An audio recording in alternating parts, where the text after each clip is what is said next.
எனக்கு நீ, உனக்கு நான். நீதான் என் உசுரு. நீதான் என் வாழ்க்கை. ச்சே! உங்கள மாரி ஒரு ஆள நான் கல்யாணம் பண்ணுவேன் நினைக்கவே இல்லைங்க. அந்த பொண்ணு. "ஏய்! உன்ன மாரி இந்த உலகத்துல அழகான ஒருத்திய நான் பார்த்ததே இல்லடி." அப்படின்னு அந்த பையனும்.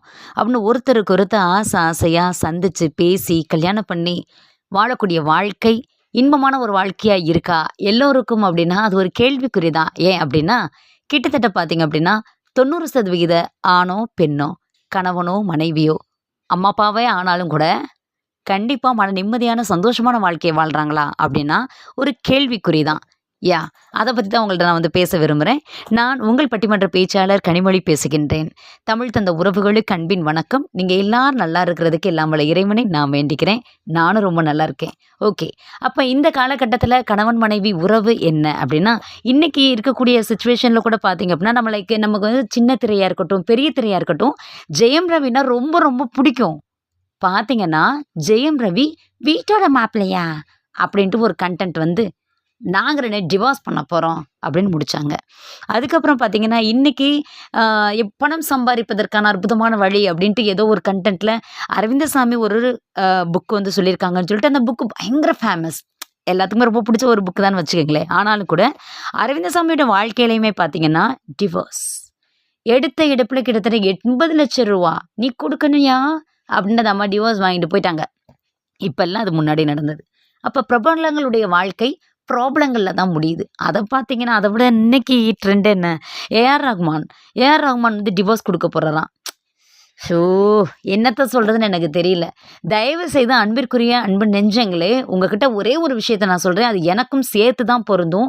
நானாக இருந்தாலும், நீங்களாக இருந்தாலும், யாராக இருந்தாலும் தயவு செய்து காதலர்களாக சண்டையிட்டுக் கொள்ளுங்கள். கணவன் மனைவியாக அடித்து பிடித்து கூட சண்டையிட்டுக் கொள்ளுங்கள். அம்மா, அப்பாவா சண்டை போட்டுக்காதீங்க. ஏன் தெரியுமா? அம்மா, அப்பாவா சண்டை போட்டுக்கினீங்க, இந்த உலகத்துல உங்களையவே நம்பி வந்த இந்த குழந்தைங்களோட நிலைமை என்ன ஆகும்? தயவுசெய்து அதத்தான் நம்ம நினைக்கணும். ஏன் அப்படின்னு பார்த்தீங்கன்னா, கணவன் மனைவிக்கிடையே வந்து அவ்வளோ ஒரு பிரச்சனைகள் வந்துச்சு அப்படின்னாலுமே, அத வந்து ஈஸியா வந்து தவிர்க்க முடியும். தீர்த்துக்க முடியும். ஆனா, ஒரு அம்மா, அப்பாவா சண்டை போட்டுக்கிறாங்க, அவங்க பிரிஞ்சுறாங்கன்னா, அவங்கள நம்பி இந்த பூமிக்கு அனுப்பப்பட்ட குழந்தைகளுடைய நிலைமை என்ன ஆகும்? நெனச்சு பார்க்கணும்ல. இப்ப நம்ம கண்ணு முன்னாடியே பக்கத்து வீட்ல ரொம்ப சந்தோஷமா, ஆனந்தமா, நிம்மதியா வாழ்ந்துக்கிருந்த ஒரு குடும்பம் உடைஞ்சு போகுதுன்னு வைங்களேன். அத பார்த்து நம்ம வந்து வேதனைப்படுறது இல்லையா? என்ன அந்த ஆள் அப்படி இருக்கிறான்? ஆமா. டெய்லி திட்டுறான் பொண்டாட்டிய போட்டு. நீ பாவம் உன் பொண்டாட்டிய நேசிக்கிற. அந்த அம்மா பேசும். ஆமாங்க. ஆ அந்த அம்மா பெரிய நல்லவங்க மாதிரி. வார்த்தைகளை ஒருவருக்கொருவர் அடக்கிக் கொள்ள வேண்டும். இதுதான் உண்மை. இந்த ஆள திருத்தவே முடியாது அப்படின்னு அந்த பெண் நெனச்சிட்டா அப்படின்னா, அவ கம்முனு அவ வேலைய பார்த்துன்னு போவா. சரியா? இவ வாய மூடவே முடியாது. இவளா ஒரு ஆளா? அப்படின்னு ஒரு புருஷன் நெனச்சுட்டான் அப்படின்னா, அந்த இடத்துல சில வார்த்தைகளை அவனும் தவிர்த்து விட்டு போவான். சண்டைகள் இல்லாம போகும். அப்போ, "நீ பெரிய யோக்கியமா?" கமெண்ட்ல கூட வரலாம். "நீ பெரிய யோக்கியமா? உன் குடும்பத்துல சண்டை வந்தது இல்லையா?" வருங்க. நானும் என் வீட்டுக்காரரும் அடிச்சுக்குவோம். சண்டை சரமாரியா வரும். என் பிள்ளைங்க முன்னாடியே வரும். ஃபிராக்ஷன் ஆஃப் தி செகண்ட் அவ்வளோதான். ஒரு நாள் கூட நாங்க பேசாம இருந்தது கிடையாது. சண்டை வரும். சமாதானம் ஆகணும். என் வீட்டுக்கார்ட்ட நான் அடிக்கடி பயன்படுத்தக்கூடிய வார்த்தை, "நீ எவ்வளோ வேணாலும் என்னை திட்டு. என்னை எவ்வளோ வேணாலும் நோகடி. என்னை எவ்வளோ வேணாலும் இன்சல்ட் பண்ணு. என்னை எவ்வளோ வேணாலும் நீ அடிச்சுக்கோ." இவ்வளவும் பண்ண மாட்டார் பாவம். சொல்றேன். என்ன வேணாலும் நீ செஞ்சுக்க. ஆனா, என்னைய உடனடியா சமாதானப்படுத்தக்கூடிய அறிவோ, சமாதானப்படுத்தக்கூடிய மாதிரியான ஏதாவது ஒரு செய்கையோ, என்னைய சமாதானப்படுத்தக்கூடிய ஒரே ஒரு முத்தமாவது உனக்கு குடுக்க தெரியும்னா என்ட்ட நீ சண்டை போடு. இல்லன்னா உனக்கு சண்டை போடவே தகுதி இல்ல அப்படின்னு நான் சொல்லியிருக்கேன். இதுதான் உண்மை. பல உறவுகளிடையே இன்னைக்கு உறவுகள் பிரிஞ்சு ஒண்ணுமில்லாம போறதுக்கான முதன்மையான காரணம் என்னன்னா, சமாதானம் பண்ண தெரியல. சமாதானம் பண்ண தெரியாததுக்கான முதற் காரணம் ஈகோ. அந்த ஈகோ நம்மளை விட்டு போகுமா? கல்யாணத்தோட ஆரம்ப காலகட்டத்துல எல்லாத்துக்கும் சண்டை வருதுன்னா, ஈகோ விட்டு குடுக்காம அன்பே, தேனே, மானே, குயிலே, ரயிலே, ஒயிலே எல்லாம் போய் பேசுறோம். இது கல்யாணத்துக்கு அப்புறமா, கொஞ்சம் வருஷத்துக்கு அப்புறமா, அந்த ஈகோ நமக்கு 2 பேத்துக்குள்ள, கணவன் மனைவி 2 பேத்துக்குள்ள ஒரு பெரிய ஒரு பேரியர உருவாக்குறதுனால, சமாதானம் பண்ண தெர்ல. சரியா? இதுதான் உண்மை. இப்ப பார்த்தீங்க அப்படின்னா, ஒரு கணவன் மனைவி ரொம்ப நாளா சண்டை போட்டுக்கிட்டே இருக்காங்க. குழந்தையும் ஃபார்ம் ஆயிருச்சு. சரியா? டேட் தள்ளி போனது கூட அவளுக்கு தெரியல. அந்த மாரியான சிச்சுவேஷன்ல தான் பார்த்தீங்க அப்படின்னா, நான் உன்னை டிவோர்ஸ் பண்ண போறேன் அப்படின்னு சொல்லிட்டு அந்த கணவன் அவன விட்டு விலகி போயிடுறான். டைவர்ஸ் பண்ணிட்டாங்க. கவுன்சிலிங் போகுது. அப்போ கூட அவள் ப்ரெக்னெண்ட்டாக இருக்கா. அவள் பேச முடியல. தன்னோட ஹஸ்பண்ட்ட சொல்லலான்னு வர்றப்பெல்லாம் அவன் வந்து வந்து ரொம்ப பயங்கரமாக பேசுகிறான், திட்டுறான். செகண்டு லாயர்கிட்ட உட்காந்து பேசுவாங்கல்ல, அப்போ கூட செகண்ட் அந்த பேசக்கூடிய நேரத்தில் கூட அவன் முகம் கொடுத்து பேசலை. அவளோட வயிறு லைட்டாக வெளியில் தெரியுது. அப்போ கூட அவன் வந்து கண்டுக்கவில்லை, பேசவில்லை. சரி நம்ம பேசினாலும் அவன் வந்து புரிஞ்சுக்க மாட்டேங்கிறானேன்னு ஒரு லெட்டர் எழுதி அவன் வந்து அனுப்புகிறான். அந்த லெட்டரும் வீட்டுக்கு வருது. அவன் எடுத்து அவளுடைய 7வது மாதத்தில் நான் வந்து ப்ரெக்னெண்ட்டாக இருக்கேன், உங்களுடைய குழந்தை என்னுடைய வயிற்றில் நான் சுமந்துட்டு இருக்கேன், மை டியர் டார்லிங், என்னை மன்னிச்சிருங்க, நான் என்ன பண்ணியிருந்தாலும் பரவாயில்ல, என்னை ஏற்றுக்கங்க மாமா அப்படின்னு அவன் ஒரு லெட்டர் போட்டிருக்கான். அவன் அந்த லெட்டர் கூட பார்த்தவன் லெட்டரை படிக்கலை. அவள்கிட்ட இருந்து வந்த லெட்டர் தானே தூக்கி எறிஞ்சிட்டான்.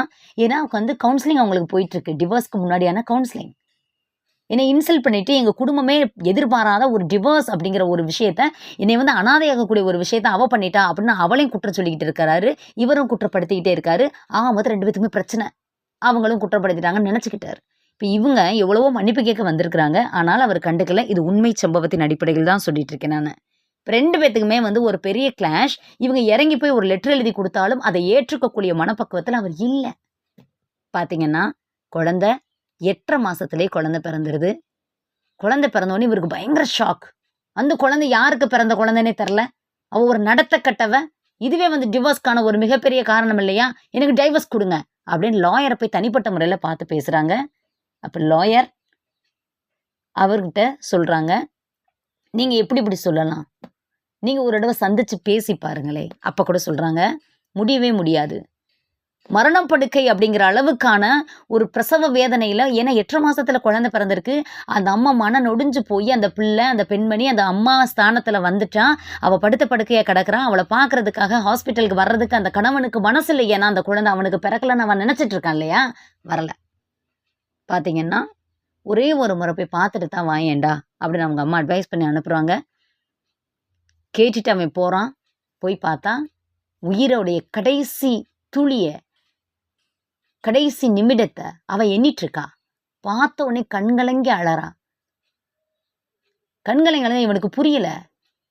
அவள் வந்து நம்மகிட்ட மன்னிப்பு கேட்குறாள், அவள் என்ன பண்ணுறான்னு தெரியலையே, தப்பான ஒரு விஷயத்த பண்ணிட்டு இவன் வந்து எப்படி என் மூஞ்சில முழிக்கலாம் அப்படின்னு அவன் பார்த்துட்டு இருக்கான். உங்கள் குழந்தைய பாருங்க. அவள் சொன்ன கடைசி வார்த்தை, உங்கள் குழந்தைய பாருங்க.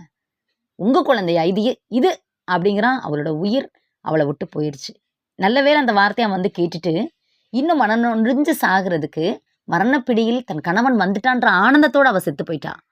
அதுக்கப்புறமா அவனால் ஒன்றுமே ஏற்றுக்க முடியல, ஒன்றும் செய்ய முடியலை. வேகமாக வீட்டுக்கு போகிறான்.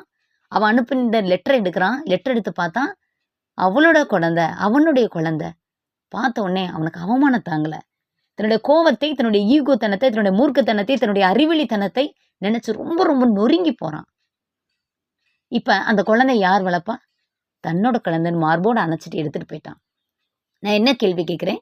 கணவன் மனைவிக்குள்ளே சண்டை வராமல் இருக்குமா? சண்டையில் கிழியாத சட்டையா இருக்கு அப்படின்ன மாதிரி கணவன் மனைவிக்குள்ள வார்த்தைகளால் வெட்டி கொள்கிறோம், வார்த்தைகளால் வாழ்வீச்சிக்கிறோம், வார்த்தைகளால் யாரையும் சாகடிச்சிடக்கூடாது. சிறு சிறு காயங்கள் இருந்தால் அதுக்கு மருந்து போட முடியும். மருந்து போடுறதுக்கு ஆளே இல்லைன்னா யோசனை பண்ணி பாருங்க. வாழ்க்கையுடைய கடைசி நிமிஷம் வரையும் என்னோட மனைவியை நான் இன்சல்ட் பண்ணிட்டேன், என் மனைவியை நான் வந்து கடைசி வரையும் நம்பாமல் போனதுனால எவ்வளோ பெரிய பனிஷ்மெண்ட் இதுன்ட்டு கடைசி வரையும் கல்யாணமே பண்ணிக்காம அந்த மனிதன் என்ன பண்ணா தெரியுமா? அந்த குழந்தையை எடுத்துட்டு போய் வளர்த்து அவனை ஆளாக்க நினைச்சான். அன்பானவர்களே, இன்னைக்கு உண்மையான விஷயம் என்ன அப்படின்னா, ஒருவரை ஒருவர் புரிந்து கொள்ள முயற்சிக்க வேண்டும். சண்டை போடுங்க, என்ன வேணாலும் பண்ணுங்க, தயவுசெய்து சமாதானம் ஆகுங்க. சமாதானம் நாளைக்கு ஆயிக்கலாம், இன்னைக்கு ஆயிக்கலாம்லாம் யோசிக்க கூடாது. அடுத்த ஃப்ராக்ஷன் ஆஃப் தி செகண்ட் உங்களுடைய கண்ணையும் உங்களுடைய பார்ட்னரோட கண்ணையும் பார்த்த உடனே சிரிப்பு தான் வரணும், வேற வழி இல்லை. இவனை அவளாலும் அவளை இவனாலும் புரிந்து கொள்ளவே முடியாது. இந்த உலகத்தில் யாராலையும் திருப்திப்படுத்த முடியாது, யாரையும் யாராலையும் நம்பவும் முடியாது. எல்லாமே இதான் உண்மை, சரியா? அதனால சந்தோஷமா இருங்க, மன நிம்மதியா இருங்க, ஆனந்தமா இருங்க. கல்யாணம் ஆன புதுசுல எல்லா பேரும் ஒருத்தருக்கு ஒருத்தர் கையை கோர்த்துக்கிட்டு பக்கத்துல உட்கார வேண்டியது, சாஞ்சிக்க வேண்டியது, மடியில படுத்துக்க வேண்டியது, இவ்வளவு சந்தோஷமா தான் நாங்களே இருந்தோம், சரியா? அப்ப எங்க வீட்டுல கூட சொன்னாங்க, இதே மாதிரி எப்பயுமே இருக்கணும், ஏன்னா எல்லாம் என்ன 1 வருஷம் 2 வருஷம் தானே அப்படின்னாங்க. உண்மையாகவே இப்போ வரையும் அந்த மாதிரியான ஒரு மனமகிழ்வான சந்தோஷமான வாழ்க்கை தான் எங்களுடைய வாழ்க்கையிலுமே இருக்குது.